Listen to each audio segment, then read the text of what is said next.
And welcome to the Daily Space Weather. I'm your host, Dan, aka Smash-A-Mash, coming at you once again from the Smash News Network, least busted name of news. And we've got a coronal mass ejection striking as we make the video. It just showed up a few minutes ago. And we may have been a little bit early in our coronal mass ejection forecast. Nonetheless, there has been one arriving. We've seen a huge shift in the BTBZ, that's the magnetic field, and the magnetic field orientation. So this is the closest star here in ionized helium and colorized magnetogram, and let's blast through a lot more information as this is a recorded video, not a live stream, and we've got to get it uploaded to your screen. 10.7 centimeter radial flux only at 99 solar flux units. And here's the magnetohydrodynamic pressure over the past 4 hours, and we should see an uptick here right at the end of this little video. This is scaled in nanopascals. Again, magnetohydrodynamic pressure for the past 4 hours. So we should see a CME strike happening here. Right at the end, just before we started putting out content today. So right there, you see that uptick in the pressure. That is a CME strike. It's primarily a density wave. It was at pretty low speed, and that's probably why we forecasted it a little bit early than it actually showed up. About 12 hours early. 12 to 16 hours early, I'll say. Here are ground magnetic perturbations, Earth's magnetic moment from the ground. This is scaled in nanotesla magnetic flux density. You'll see an uptick in this as well. We may move into geomagnetic unrest as we see a strong BZ component to this incoming plasma. KP index currently at 2. Again, don't be surprised to see this jump up to 4. Don't be surprised at all. It could certainly be a thing. Depends on how long of a duration it is. We're not expecting it to be super long duration, but here's the spike that we're talking about. So you can see the solar wind speed went from all the way down at 263 kilometers per second up to just over 300, but the main spike here was the density spike. So we saw this big density spike here. It went all the way from about 15 protons per cubic centimeter to about 50. Also this BZ component here, you see this strong negative BZ component, negative 11 with a total field of 11. So almost all of the field orientation there coming from the south. That is a distinct possibility of sparking geomagnetic unrest. Next, magnetic data. You can see some spikes here in the GOES magnetometers. That's typical of the arrival of some plasma. And let's take a look at the current sheet. So there's a North Pole current sheet. We're expecting it to be here by tomorrow's video.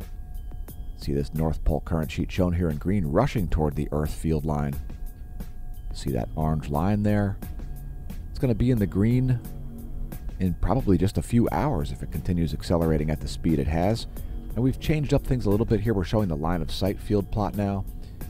Since it's great at showing the solar polar field reversal process, you can see the south polar field kind of starting to be oriented a little bit like this, and the North Pole a little bit oriented to the east there. That's what happens when solar polar fields reverse. It's the main feature of the sunspot cycles. Next, your coronal hole line of sight plot. There are some significant North Pole oriented coronal holes rotating over here on the eastern limb. Let's take a look at it in 193 angstroms from the Solar Dynamics Observatory. Great imagery there from the SDO. Moving on to sunspots next. We got a low number of sunspot groups now. So sunspots have largely degraded or set. 3026, 3027, 3024, and 3023 all in a setting mode now on the western limb. On the east, not so much going on. 3029 still there. We don't see any beta gamma class sunspots. Let's take a look at this visually from the SDO. 1700 angstroms is next. Most likely place to see flares remains over here, and any place around the western limb. There are a bunch of sunspots setting. That increases the likelihood of solar flares. Sunspots on the limbs more likely to produce X-rays than sunspots right in the earthly facing portion of the solar disk. Do you follow us on Twitch? No? Well, you should. The mobile app will actually tell you when we go live, and you can see we've got tons of videos there doing 2 live streams most days for space weather, sometimes meteorology as well. Twitch.tv/Smash-A-Mash. Which reminds me to remind you to make Earth not suck again. It's up to you. Do you agree that it's been sucking for the past 2+ years? Can you cite clear accountability as to why it's been sucking for the past 2 years? I know, right? There's a lot of conjecture and a lot of argument as to what's been making Earth suck so hard. But in any case, it's up to you. It's a message of personal responsibility. So pick up some merch, start a conversation, tell your friends and foes about us. This product has made it all the way to Tasmania. People down in Tasmania are working to make Earth not suck again. What are you up to? Have you visited Let's try it again. Have you visited smashomash.com? Well, welcome to the Neo Renaissance if you haven't. Go check it out. You can find links to our merch there as well as the Smash Team subscription service site. Become a member at the gold level to see our paper as it's being written about solar polar field reversal and sunspot cycles. Gold Smash Team members see it before it even goes to peer review, smashomash.com. So we did see one significant flare here. This came from the southeastern limb. The active region there in the southeast is what was associated with this flare. It was a C, not even a C2, C1.65 class flare. It did not provide any relativistic particles. As you can see, the ghost proton flux is flatlined. And here we'll take a look at it in 131 angstroms.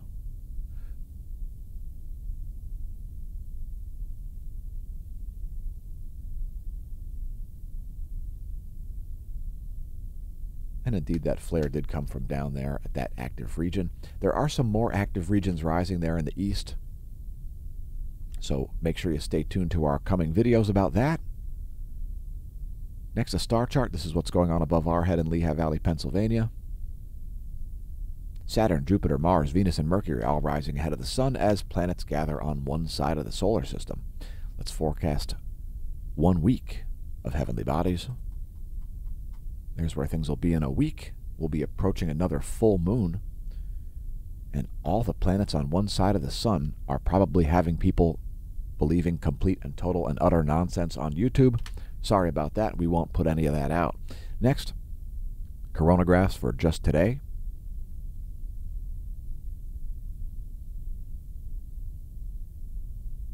And let's take a look at some more historic data here from Stereo A at Lagrange 5, which will be on your left, and the Soho-Lascaux C3, which will be on your right.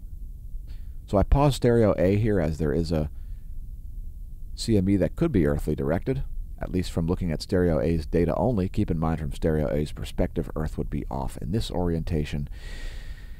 And indeed, that is not an earthly directed coronal mass ejection. So if we look at 605 around 1700, you can see that is only off to the west there, which is this side.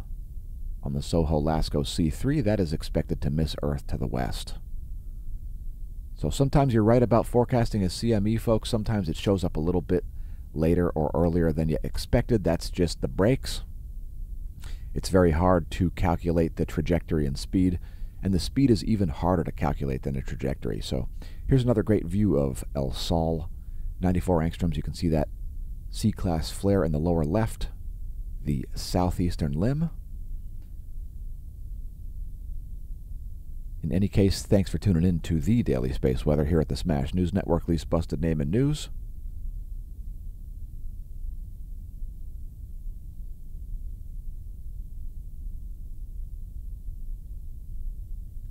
And may that solar wind be at your back.